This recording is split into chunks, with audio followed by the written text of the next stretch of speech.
Oi, turma, tudo bem?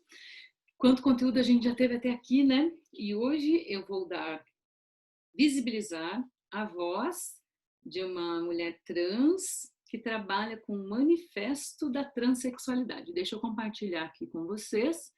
Sou eu falando, mas na verdade, quem está falando é Emi Koyama. A Emi, ela escreveu um manifesto transfeminista e é dele que a gente vai falar hoje, que a gente vai discutir hoje, né? Emi Koyama. O que Emi Koyama vai nos falar? Que, em primeiro lugar, uma mulher trans torna-se num alvo, já que vive enquanto mulher. Ser mulher nesta sociedade misógina é perigoso, mas existem alguns fatores que nos tornam ainda mais vulneráveis quando somos os alvos de violência sexual e doméstica. Por exemplo, quando um homem ataca uma mulher trans, especialmente no caso de a tentar violar, ele pode descobrir que a sua vítima tem ou já teve uma anatomia masculina. Essa descoberta leva geralmente a um ataque ainda mais violento, potenciado por questões de homofobia e transfobia. Começando já, né, essa fala sobre transexualidade, sobre as mulheres trans, e já disse para vocês em outro vídeo, em outra aula, que nós temos alguma visibilidade das vozes das mulheres trans e quase nenhuma visibilidade das vozes dos homens trans. Então, as meninas que conversaram comigo ano passado, ou foi no começo desse ano, antes do Covid, que queriam produzir um material sobre homens trans, é fundamental que façam, né? Que se conseguir, agora com o Covid não vão conseguir, mas no futuro que visibilizem a voz dessas pessoas que são pouquíssimo ouvidas. E esse manifesto ele é importantíssimo porque ele nos joga informações, nos faz enxergar questões que a gente ou não sabe ou não tem compreensão, e muito parte disso pela forma como os jornalistas e as jornalistas noticiam a violência contra pessoas trans. Então, a gente lê lá uma notícia que uma mulher trans foi assassinada, foi estuprada, e a notícia é essa. Quando a gente tem a oportunidade de ouvir pessoas trans, a gente descobre que o corpo de uma pessoa trans, e eu ouvi isso da Vitória, que é uma mulher trans formada em Direito, uma advogada trans, nordestina, que faz agora mestrado em Direito também. Ela veio visitar a Universidade Positivo e nos contou sobre isso, que o corpo de uma mulher trans é um corpo que é considerado na sociedade brasileira como um corpo que merece sofrer violência. Quando uma mulher trans passa, as pessoas olham para ela como um corpo que merece apanhar, como um corpo que merece ser batido. E isso, seja por parte de pessoas que estão zanzando, por colegas de faculdade. A Vitória disse que sempre foi agredida na escola, desde quando ela iniciou a idade escolar, por conta dela se comportar da forma que a sociedade entendia que uma pessoa que tinha pênis não devia se comportar. Então, ela começou a apanhar muito cedo na escola. E na universidade, ela contou que a última surra que ela tinha levado tinha sido na universidade, no banheiro masculino, de colegas universitários. Então, o corpo trans é um corpo que é olhado por muitas pessoas como um corpo que deve apanhar por existir. Vocês já pensaram que é isso? Vocês já pensaram que é uma pessoa viver desse jeito? Então, assim, é muito importante que a gente comece a ter esse olhar, porque quando a gente for noticiar, a gente faça um contexto, a gente busque dados, a gente discuta e a gente dê visibilidade à voz dessas vítimas, né? Para tentar compreender o que é isso, já que, na verdade, no Brasil existe, então, esse preconceito imenso e preconceito transformado em violência. Então, a Emi Koyama fez um manifesto para nos fazer pensar sobre isso. E olha o que mais que ela diz. As mulheres trans são frequentemente atacadas por homens quando o seu status trans é revelado. Assassinatos de mulheres trans raras vezes são levados a sério pela imprensa, pelos mídias e pelas autoridades, especialmente se a vítima está envolvida em prostituição. As mulheres trans estão também mais vulneráveis a abusos verbais e emocionais por parte de seus parceiros, devido à sua frequente baixa estima e imagem negativa do seu próprio corpo.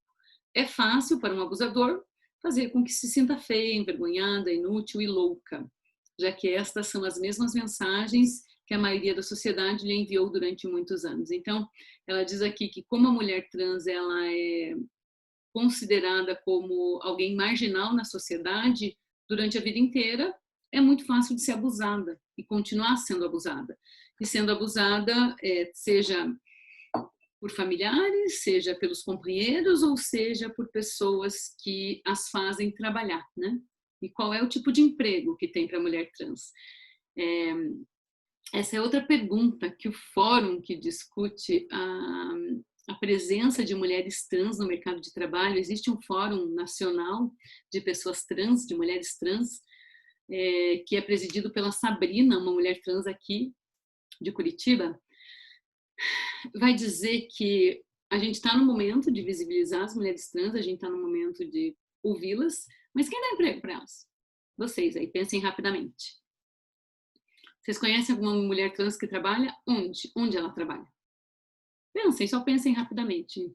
A gente vai, talvez, se conhecer algumas que trabalhem em salão de beleza, que são ambientes onde há mais mulheres que homens, na prostituição, porque é o que sobra, e algumas trabalham no telemarketing, porque elas não são vistas, são apenas ouvidas. Então, assim, é bem complicado. Existe uma campanha para que as empresas contratem pessoas trans, porque elas não têm lugar no mercado de trabalho, e elas acabam com isso não tendo lugar na sociedade, elas não conseguem fazer faculdade. Então, assim, são bem invisíveis mesmo, né? Vamos continuar a ler esse manifesto aqui. Vocês já viram que é bem interessante, que fala para nós da imprensa. Os homofóbicos, quando cometem crimes de ódio, tendem a não conseguir distinguir entre gays e pessoas transexuais. No entanto, as pessoas trans são mais vulneráveis aos ataques, uma vez que são muito mais visíveis que os gays. Terroristas, homofóbicos, não olham para o quarto das pessoas quando saem à rua para as perseguir, olham sim para as questões de gênero, que não são coincidentes com o sexo físico da presa, tornando alvos aqueles que são visivelmente, e ela vai usar ali entre aspas, desviados, que é como a sociedade os chama. Para cada homem gay ou lésbica cujo assassinato é notícia a nível nacional, há muitos mais trans que são mortos por todo o país.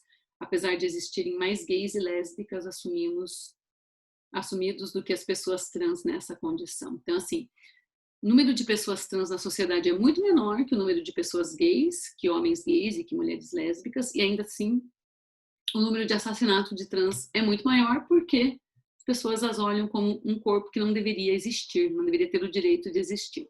Então, que bom que chegamos até aqui.